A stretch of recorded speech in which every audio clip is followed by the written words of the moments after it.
Hey everyone, it's Kong again with a little bit of a different video for you this time. I thought I'd put together a list of valuable Langrisser M resources, and these are things that are not just necessarily for beginners, but just things that I find helpful for players of all experience levels.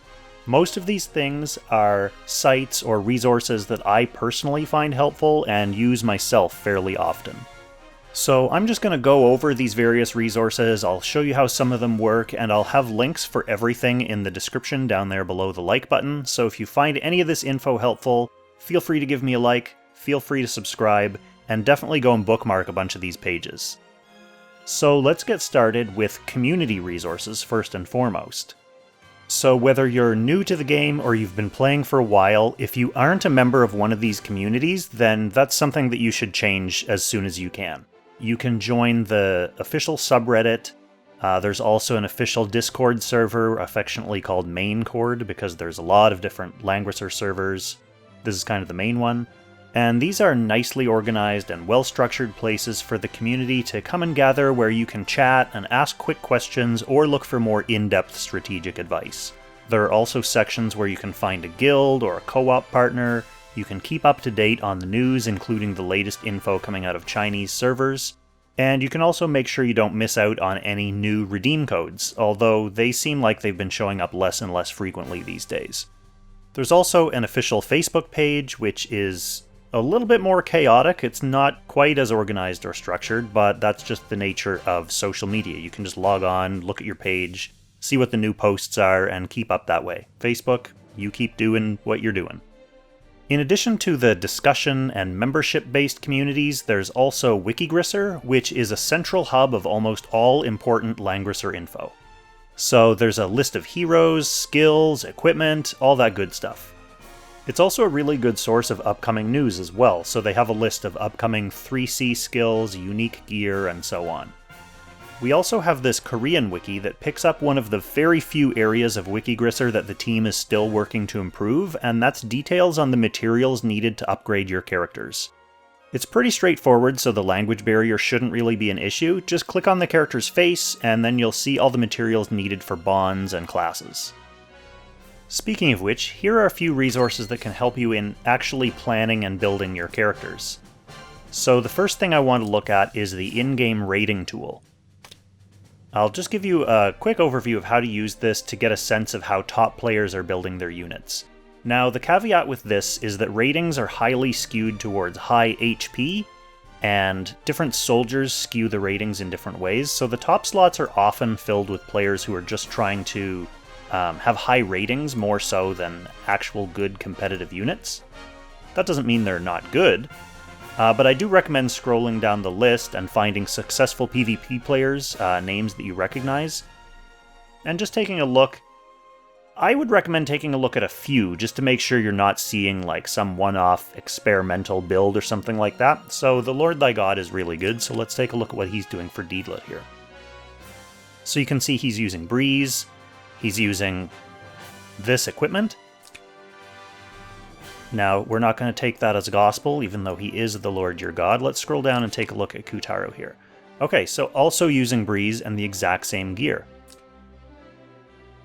Let's see if we can get one more that we recognize just off the top of our heads. Okay, so True God is, he's using a different piece of armor, but it's Breeze again. So that gives you a pretty good idea that Breeze is probably going to be the meta enchant for Deedlit. So that's just an example of something that you can quickly do in the game. If you get a new character or you're building a new character and you want to know just off the top of your head, what's a good enchant that I want to use on this character, or what types of gear do I want to use on this character? You can kind of go through a bunch of these people and see if patterns emerge that make sense to you. There's an Anarchy progress tracker made by Krex. This can help you plan which Anarchies you need to farm each day by showing which resources you need the most to train up the troops and the nodes that you want the most. So basically what you need to do to use this is you go to each tab represents one of the training fields, and you fill in what your levels for each node and each troop are, and then you can pick in these little tab drop-down things which ones you want to increase. Now, the way some people use this is to just juice everything up to max to see how many of each mat they need to max out all the stuff they want. Personally, I prefer to chip away at Anarchies a little bit each week, so for this week I'll choose the couple upgrades that I want that I think will be manageable, and then when I get those, I come back in and choose a couple more upgrades. And then on the front page here, you just fill in your total amount of mats that you have, and it'll show how many that you need to make the upgrades that you picked. Fairly straightforward. Another thing that can be helpful is a shard farming tracker or calendar. Now, it doesn't need to be set up in a specific way, but I find just having something that you can plug your characters into that'll help calculate how long it's going to take them each to hit certain star levels, I find that very helpful in overall planning. So here's a general purpose one that was put together by Luffy. This is not the one I use. I built one for myself in Google Sheets that works better for my brain. But you can make a copy for yourself and play around with it a little bit to see if it's something that you find useful. This is the one that I built to use for myself, and I just put the characters in here that I'm using, how many gate sweeps that I'm going to get to do for them that day, and it'll show me over here what my total is, and then I can scroll down and see like how long it's going to take until this character is at 6 stars. The next thing we'll look at is this old best in slot spreadsheet. It's not being updated anymore, but people used to refer to this religiously. So it has SSR and SR gear recommendations for PvE and PvP and enchant recommendations. Now, the main reason I want to even mention this spreadsheet is to discuss this context around it. We should take this kind of thing with a grain of salt. Now, this one, obviously take it with a grain of salt because it's very out of date.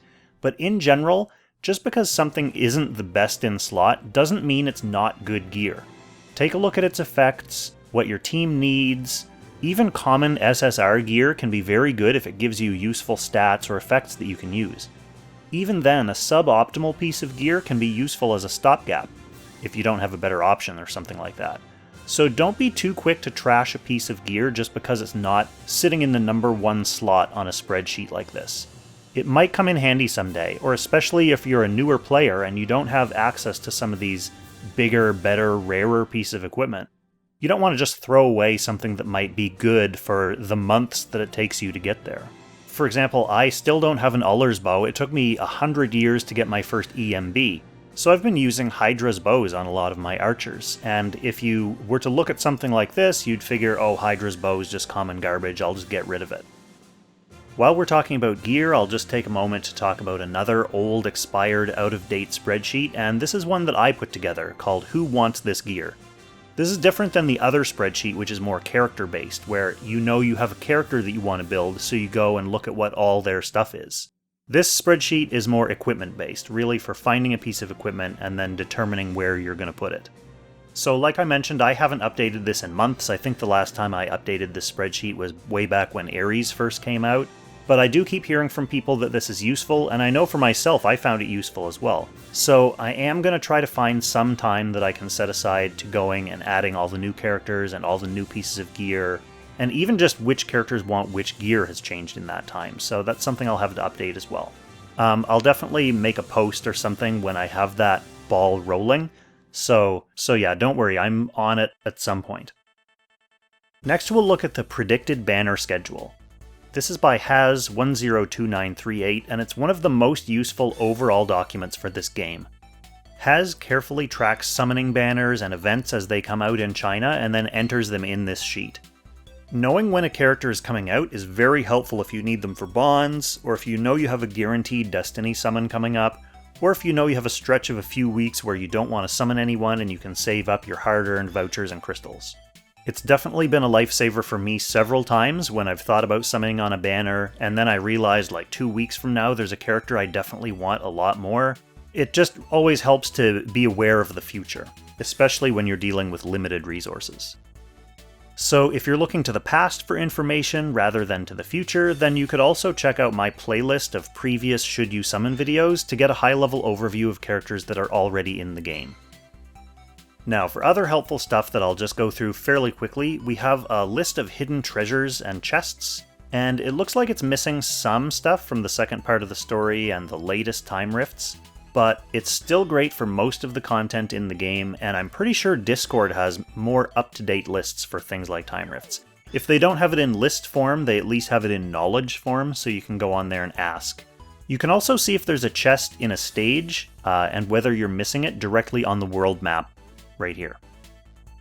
Next we have this gear rarity image.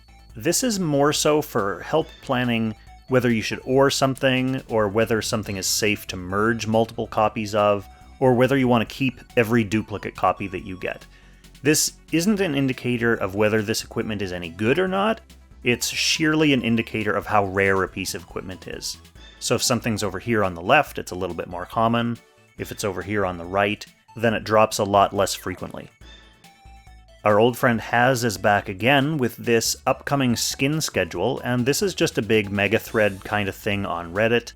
And again, this is just where Haz keeps track of all the skins that are coming up into the game. So we have shop skins, Macho Lotto skins, Echo of Light skins, and the great thing about this thread is that you can come in here and you can actually click on these links and see pictures of all the skins. So if you're trying to decide, if you're working with a limited budget of skin tickets, and you know that in the future you're going to want to purchase 1 or 2 skins, you can come in and look at them and see which ones you like the best.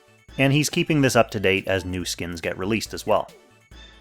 Another great resource is Nico Rin's Band Pick Simulator, and this is basically just a web page that has all the characters loaded in here, and you can come and make boxes for yourself. So if you want to see what characters you want to put into a box, you can just select them all here. But it also lets you go through pick and ban phases, so if you want to see, you can put together an experimental box, and then see how a ban pick flow would work against another box. So you can create 2 boxes here, like a fairly simple meta box, and then walk through step by step and see okay, if I pick this character here, then it'll kind of roadblock me into picking this character later down the line. It's a very helpful way to practice with boxes with characters that you may not have yet. Obviously, playing actual Apex matches and getting experience is probably going to be the best way to get a feel for your pick and ban. But, like I said, if it's characters you don't have, or if it's just an imaginary box that you're thinking of making, this is something helpful that can help you visualize. We also have EdoT's event shop trackers on Reddit. Now, I don't have a link for these right now since there's not an active event up as I'm recording this, but every time there's a Secret Realm material trade-in event, you can find a tracker on Reddit, and then someone usually posts it on Discord. And this will tell you exactly how many of each material you need to farm to get the rewards that you want. So you can click to ignore certain materials, or you can mark certain materials that you've already gotten, rewards I mean, and then it automatically calculates how many materials you need to farm for just those rewards. So if you only want certain things, then you can just farm to that exact amount, and it really makes your farming more efficient so you don't waste any stamina. So excellent shout out to these, I use them for every event, they're awesome. And just for fun, this is not necessarily like a game resource, but I will link to a thread on NGA where they've compiled all the big images and loading screens from the game into nice big wallpapers. So you can click through here. Again, the language barrier shouldn't be an issue because it's fairly straightforward what you're doing here, but you can expand these threads and it's all just huge, nice format images from the last 2 years of Langrisser, basically. So if there's a loading screen or something like that, or an event screen that you thought looked awesome and you want to use it for a wallpaper or just for an image for something that you're making, you can find them all here. Obviously, it goes without saying that there are also specific guides for specific content on Wikigrisser, YouTube, Discord, and Reddit. So if there's a certain challenge or a certain map or a certain battle that you're having trouble with, then you can easily go on here and just search for the thing you're looking for, and you should be able to find some help. So as I mentioned at the start of this video, I'll have links for all this stuff in the description down below. So if anything here looked interesting to you, then definitely go and check it out. Start experimenting, filling in your data, making bookmarks to all this stuff, and referring to whatever you find useful. Personally, I'm a big spreadsheet guy, and I'm also a big planner. So I really like stuff that lets me kind of plan stuff in advance and see how things are going to pan out. So I like the shard calculator, I like the Anarchy spreadsheet, things like that. I've found very helpful just for keeping me organized and not wasting materials and wasting time. So yeah, hopefully you find something in here similarly helpful. Now here's what I want you to do. If there's any really helpful resource or page or anything like that that I've forgotten or didn't list here, drop it in the comments and I'll check out everything, because this is something that I think is really important to compile all of this in one place so that people know where to find it. So yeah, let me know if I missed anything, let me know if there's any of these resources that you also find super useful, and let's give props to people like EdoT and Haz and NicoRin for making these awesome resources for us. So yeah, thanks everyone. And thanks to you for watching this and supporting me. I'll catch you in the next one. Happy Langrissing, everyone.